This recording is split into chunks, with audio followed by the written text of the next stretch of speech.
May I begin by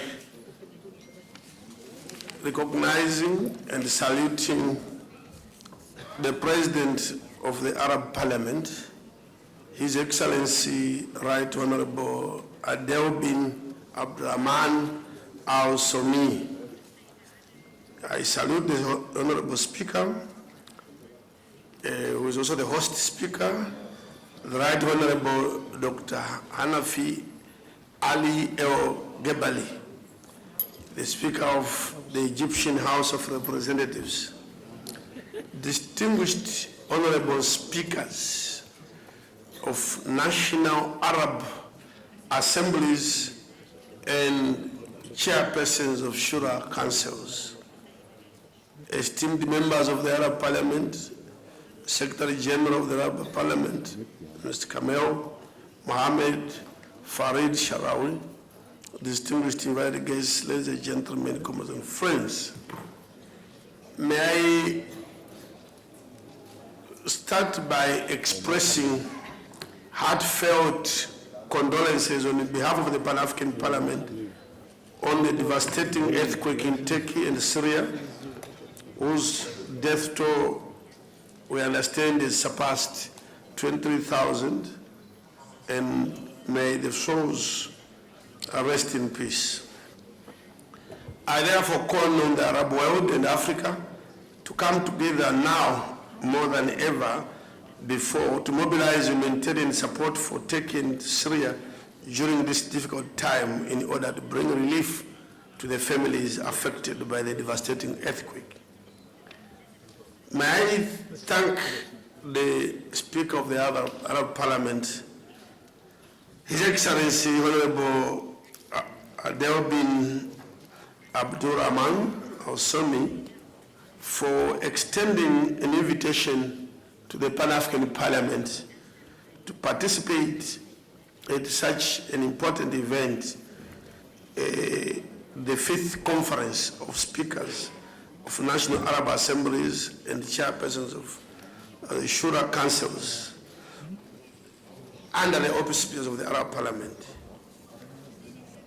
This invitation to Pan-African Parliament created a platform for us to engage as Africa and the Arab world and ensure collaboration to contribute to re-establish strong relations between Africa and the Arab institutions, in this case the Pan-African Parliament and the Arab Parliament and the respective member states. And also let me appreciate the timing of this invitation, which comes soon after a similar invitation from the Parliamentary Union of Islamic Countries. This is a sign of growing recognition by the Arab world of the importance of unity with Africa through the Pan-African Parliament, and that it's necessary to work together with the African continent in resolving the common challenges facing the Arab and African people, whose destinies are inextricably intertwined, as has been demonstrated. So we need to work together, have a common vision in solidarity and development, which should be strengthened by economic, social, and political development between the two. You will recall that at least half of the Arab population is also found in Africa, and that about 1/3 of the population of the African continent, and with 68% of Arabs living in the African continent, are part of Africa. And 71% of the geographical area of the Arab world, I repeat, 71% of the geographical area of the Arab world is situated in the African continent. So it is obvious that we work together, we are one. And for various reasons, which I need not repeat here, where we have both suffered foreign imperialistic invasions and colonization and common history. We know how, and it has been just said here, that the issue of religion, the issue of Islam, which is under attack, which we want to stand together as a force, the dual force of Africa and the Arab world. That dual force should now be felt across the world. And we stand together in condemning those that have been acting against such a good religion. When the same people preach about human rights and the freedom of religion is one of the critical human rights. So let's stand together on these issues. The forces outside Africa, outside the Arab world, are determined to subvert any effort by ourselves to go to the front stage or leaders in terms of economies or politics or culture and everything. They want to destroy our culture and our being. Recently, Egypt was under attack by the European Parliament because Egypt refused to allow gay and lesbians to go to Sharm el-Sheikh and demonstrate at the climate COP27 conference in Sharm el-Sheikh. And you are aware that Egypt was attacked for refusing such people to enter their territory and demonstrate at the climate change conference. We are all aware what they did to Qatar. It's true that the best World Cup environment and arrangement, one of the best, is what we witnessed in Qatar. But the European Parliament are not interested in what you do, what is good. They went out to condemn. Yet people were celebrating the environment, but they condemned Qatar. But it is when those things happen that we should show solidarity. And when we keep quiet, we make them perpetuate the bad things that they do upon us. Africa should stand up and support Qatar. The Arab world should also stand up, united. And of course, we call upon the Arab world to make sure that they also become united.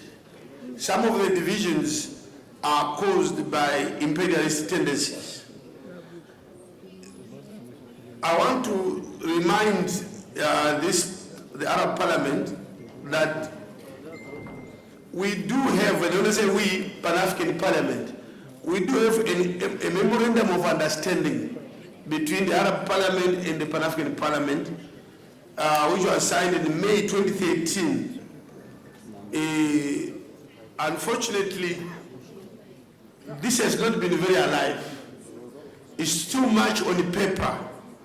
And in that MOU, we undertook that the two institutions will cooperate in the capacity building of staff of the two institutions through exchange of experiences, receiving and training of staff, and also to coordinate and cooperate to organize and joint parliamentary activities, seminars, conferences, workshops, to contribute to the achievement of the objectives of the two institutions, and coordinate and cooperate on how best to support the Arabic language as one of the official languages at the Pan-African Parliament. I should say that the Arabic language is an official language at the Pan-African Parliament already. You are free to stay in our parliament and deliver your speech in Arabic. So that has been done. So what we need to do now is to implement the other aspects of that agreement. I want to move quickly to say to the issue of the common issues like food security. You are aware that the African Union of which we are an organ of the African Union. The theme for 2022 was strengthening resilience in nutrition and food security on the African continent. So the theme for this conference speaks to our already existing initiative by Africa to ensure food security.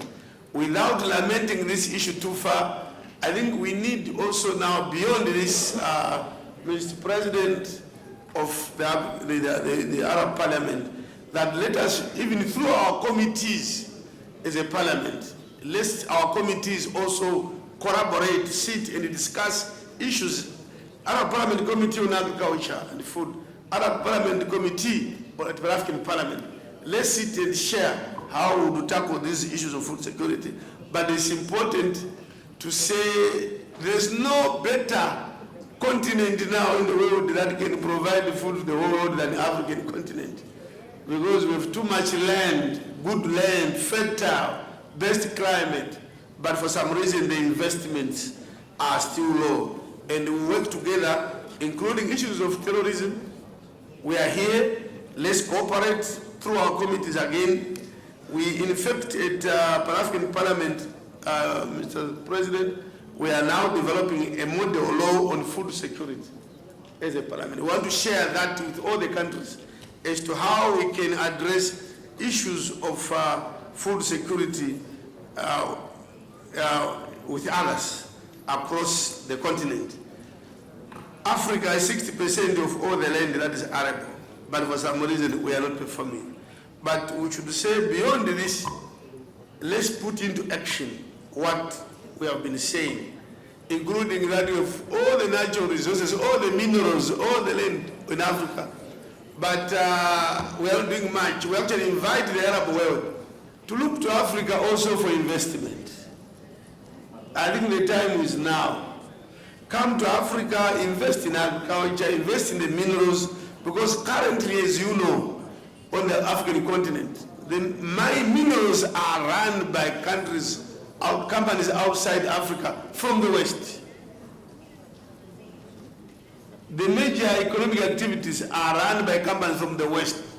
Yes, here and there you get something from the Arab world having invested. Can we sit down as parliament and say if there are any impediments, if there are any stumbling blocks for the Arab world to invest in Africa, let's work on them. Let's remove them so that you are happy and you can invest. So going forward, as I conclude, Mr. President, going forward, let's look at how we can cooperate to closely build strong and resilient economies. And we should look at the Arab League to try and see how we can finance the agricultural sector and ensure food security and even economic development. The two sides should reflect deeply on the need for cooperation to ensure that there is sustainability also in the energy sector. Are you aware that the energy sector on the continent of Africa, we are in a situation of almost a crisis? And as I conclude again, I say, please let us cooperate in the areas of infrastructure, roads, ports, highways, and the like. And there's need to find some innovative methods to finance the economies of both partners. All these measures should be done in the context of our well-defined roadmaps that include the Africa's Agenda 2063 and the African Continental Free Trade Area. The Arab Parliament and the Pan-African Parliament must act in unison in implementing roadmaps that can ensure that our regions achieve accelerated socio-economic development. And I conclude by saying, yes, we can talk, but there is a good saying by Benjamin Franklin which says, well done is better than well said. We've said what we've said. Please, can we do it? I thank you.